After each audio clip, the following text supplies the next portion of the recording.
Olá, investidores, meus queridos amigas, minhas queridas amigas do canal Status Invest, muito bem-vindos a mais um vídeo. Esse vídeo é muito especial. Estou trazendo o nosso primeiro convidado, Vinícius, especialista em renda fixa aqui na Suno. A gente veio até uniformizado. Tudo bom, Vini? Tudo bem, e você? Tudo certo, muito mais feliz agora contigo aqui. A gente aqui no canal basicamente trata de renda variável, ações, e hoje vamos falar sobre renda fixa, né? E não só renda fixa, mas sobre um assunto que está na boca do povo, que muito tem se falado, que é a super quarta e todos os desdobramentos que essa super quarta tem, tá?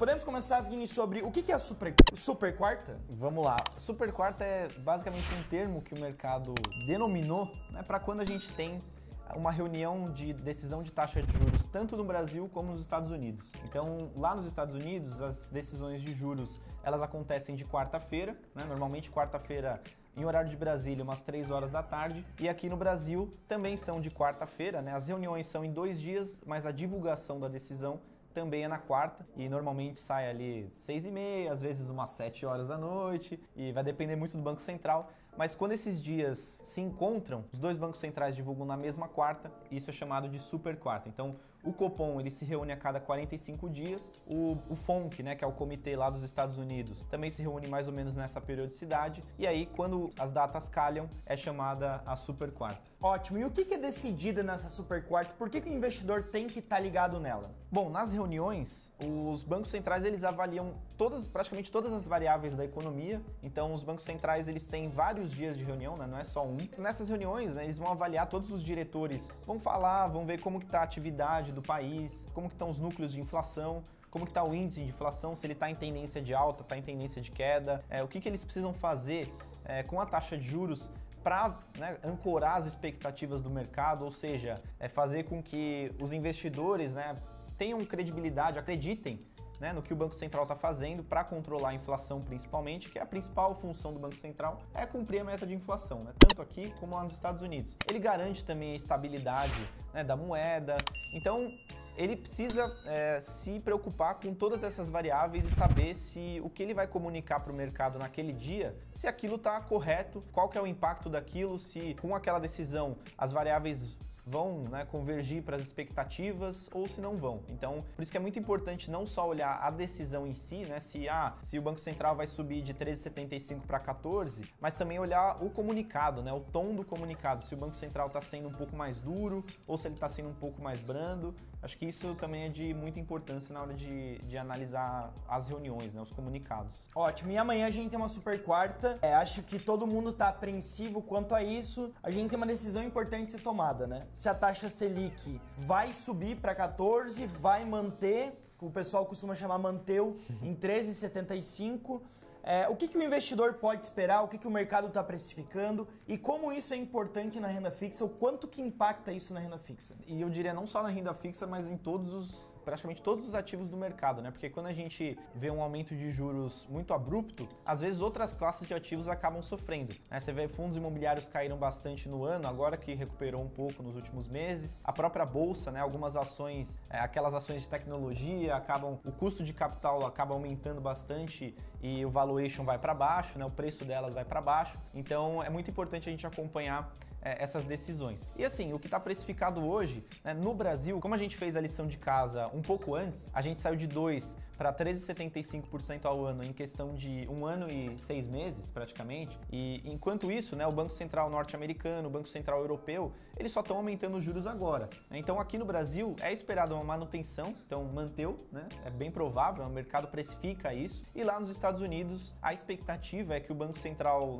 norte-americano, o Fed, ele aumente a taxa de juros em 75 pontos base, que seriam 0,75 pontos percentuais. A gente pode ter aí um aumento na taxa americana e isso acaba por ter todo aquele reflexo de uma possível recessão, etc. E aqui no Brasil, possivelmente a gente vai manter os 3,75, até trazer um dado, né? Recentemente a gente viu ser divulgado o IGP-10, que é uma prévia do IGPM, e teve uma redução, uma desaceleração, né, de 0,9%, menos 0,9%, muito puxado pelos combustíveis. Acho que isso daqui já dá um tom de que o Brasil está desacelerando já a inflação dele acaba que a gente entrou nesse ciclo de alta muito antes dos Estados Unidos, teve todo aquele debate, inflação é transitória, no fim não foi. Não foi, né? Já se provou que não foi transitório.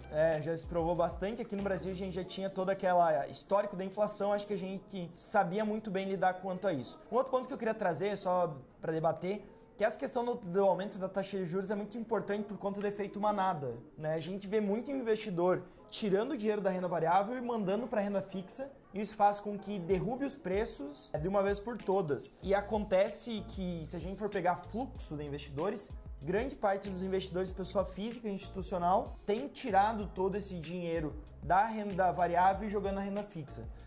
Tu acha que se a gente tiver uma virada na taxa de juros, o efeito manada pode ser revertido e sair da renda fixa e ir para a renda variável? Eu acho que sim, talvez demore um pouco, porque pegando o exemplo do Brasil, né, mesmo que a taxa de juros comece a cair, né, de forma mais leve, então sair de 13,75 e cair, sei lá, ano que vem, né, cair meio ponto, depois cai mais 25, depois cai meio de novo, a gente ainda vai estar com uma taxa de juros acima de 10%, o que não é tão saudável para o país, porque você está com uma taxa de juros muito alta e aí todos os efeitos que a gente comentou, né, o aumento de custo de capital, você desincentiva o consumo da população, torna um pouco mais difícil, né, a situação do país. Até o próprio custo da dívida fica mais caro, porque uma coisa é você pagar a dívida com juros a 2%, outra coisa é pagar com juros a 10%. O custo é muito maior. Então, eu acho que mesmo a Selic desacelerando um pouco, o fluxo ainda não vai totalmente ser virado igual aconteceu na renda fixa, né? A gente viu muita gente saindo de ações e indo completamente para a renda fixa, o que não é saudável também, porque o investidor sempre fica pulando de classe de ativo em classe de ativo, e aqui acho que o que mais vale é a gente ter uma carteira diversificada, e o rebalanceamento funciona muito, né? Porque quando você vê que as ações caíram, naturalmente é o contrário que você tem que fazer, é você não fugir, é você comprar mais, né? E aquelas empresas de qualidade, porque o seu percentual vai diminuir, né? No peso da sua carteira, e aí você rebalanceia comprando mais para ficar naquele percentual meta que você definiu. Então eu acho que o fluxo não deve migrar totalmente igual a gente viu, mas com a taxa Selic caindo, até lá nos Estados Unidos caindo, eu acho que as ações tendem a captar um pouco mais, né? A gente pode voltar a ver algum IPO, porque a gente não viu até agora no ano, né? Então eu acho que o fluxo deve voltar, mas ainda também não totalmente, porque o nível ainda vai estar muito alto dos juros. Então a última coisa que eu queria pedir pro Vini é explicar o que é recessão. Eu falei, a taxa de juros lá fora tá subindo, pode estar vindo uma recessão por aí. O que é uma recessão, Vini?